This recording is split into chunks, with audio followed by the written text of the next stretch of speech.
शेषनाग और उनकी पत्नी चंद्रतारा दोनों नागलोक में बड़े आराम से रह रहे थे।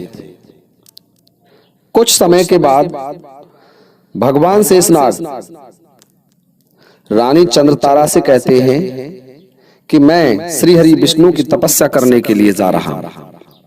रानी चंद्रतारा उन्हें शहर तपस्या करने के लिए भेज देती है। भगवान शेषनाग को तपस्या करते हुए बहुत समय व्यतीत हो जाता है। इधर रानी चंद्रतारा भी अपने महल में आराम से रह रही हैं, परंतु एक शंबर नामक नाग के साथ उनकी मित्रता हो जाती है। शंबर नाग से नागनी चंद्रतारा के अवैध संबंध स्थापित हो जाते हैं और रानी चंद्रतारा बड़े आराम से शंबर नाग के साथ अपना समय व्यतीत कर रही है। दोस्तों, एक दिन की बात कि रानी चंद्रतारा और शंबर नाग अपने महल में वार्तालाप कर रहे थे कि तभी वहां से भगवान शेष के मित्र के कई देश के राजा महाराज प्रताप भानु निकलते हैं। जब राजा प्रताप भानु ने महाराज शेष के महल से रानी की आवाज आते देखी तो सोचा कि चलो भगवान शेष से मिलके चलता हूं। जब वो अंदर जाते हैं तो वहां देखते हैं कि नागनी चंद्रतारा एक शंबर नामक नाग के साथ वार्तालाप कर रही है। राजा से नहीं रहा गया, बड़ा क्रोधित हुआ। राजा बोला, अरे दुष्ट शंबर, ठहर, मैं तेरा अंत किए देता हूं। परंतु शंबर नाग बड़ा ही चालाक और धूर्त था। वह तुरंत ही छोटा रूप बना करके वहां से विलुप्त हो जाता है, भाग जाता है।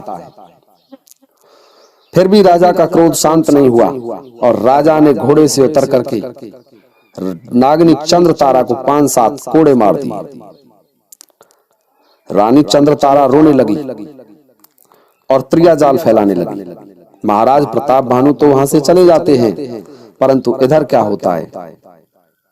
रानी चंद्रतारा कोप भवन में चली जाती है, केस फैला लेती हैं, कपड़े फाड़ लेती हैं और मलिन बदन करके एक पलंग पर लेट जाती है। तभी भगवान शेष की तपस्या पूर्ण होती है और जब वो वापस अपने महल को आते हैं तो रानी चंद्रतारा की ये हालत देख करके बड़े क्रोधित होते हैं और पूछते हैं कि हे रानी, आपकी ये दुर्दशा किस दुष्ट ने की? मैं उसका अंत कर दूंगा। रानी बोली कि ये आपके मित्र महाराज प्रताप भानु का काम है। इस पर भगवान से सोचते हैं कि मेरा मित्र बड़ा ही पराक्रमी और धर्मात्मा है, बड़ा नियम संयम वाला आदमी है, शायद वो ये काम नहीं कर सकता। तो भगवान शेष रानी से कहते हैं कि हे नागनी, यदि इसमें तेरा दोष हुआ तो मैं तेरी नाक काट डालूंगा, ध्यान रखना। नागनी कहती है ठीक है, और यदि उस दुष्ट का खोट हुआ तो मैं अभी जा रहा हूं, उसका अंत करके आऊंगा। भगवान शेष क्रोधित होकर के प्रताप भानु के महल को चले जाते हैं। जब भगवान शेष महाराज प्रताप भानु के पास पहुंचते हैं तो प्रताप भानु उनका बड़ा ही स्वागत सत्कार करते हैं। आराम से दोनों मित्र बैठते हैं और जब भगवान शेष उनसे अपनी पत्नी के बारे में पूछते हैं तो राजा प्रताप भानु सारी कथा सुना देता है। प्रताप भानु के मुख से ये बात सुनकर के भगवान शेष के पैरों तले जमीन खिसक जाती है और बड़े क्रोधित होते हैं कि नागनी, मैं तेरी नाक काट करके छोड़ूंगा, आ रहा। भगवान शेष वहां से चल देते हैं और अपने महल को आ रहे हैं।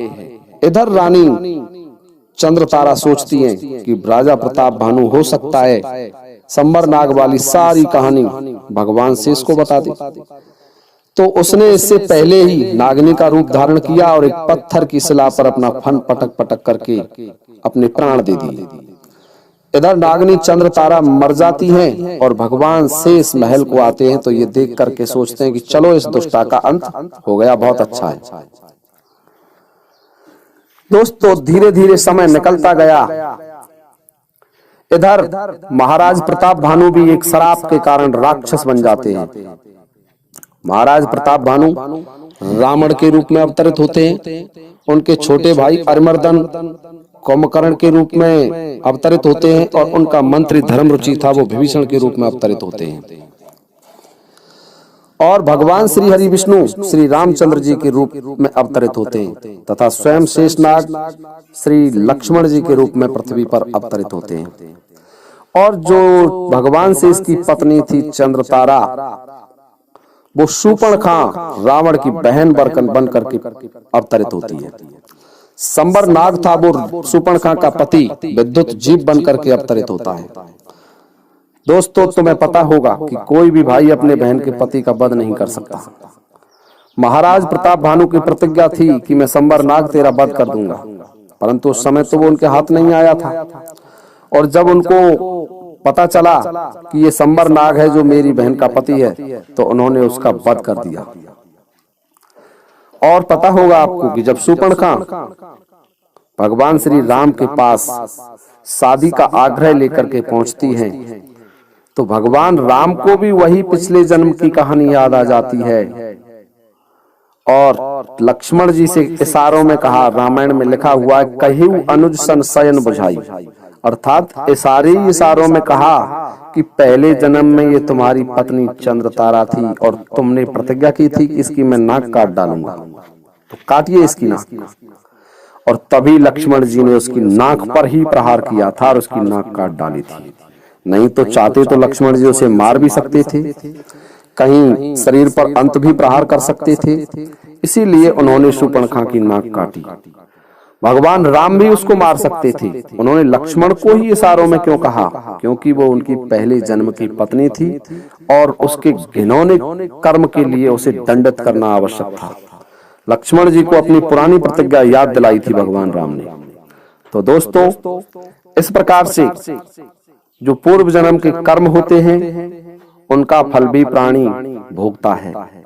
जिस प्रकार से शूर्पणखा पूर्व जन्म में लक्ष्मण की पत्नी थी और दूसरे जन्म में लक्ष्मण जी ने उनकी नाक काटी थी। दोस्तों यदि आपको हमारा वीडियो पसंद आया हो तो वीडियो को लाइक करें, शेयर करें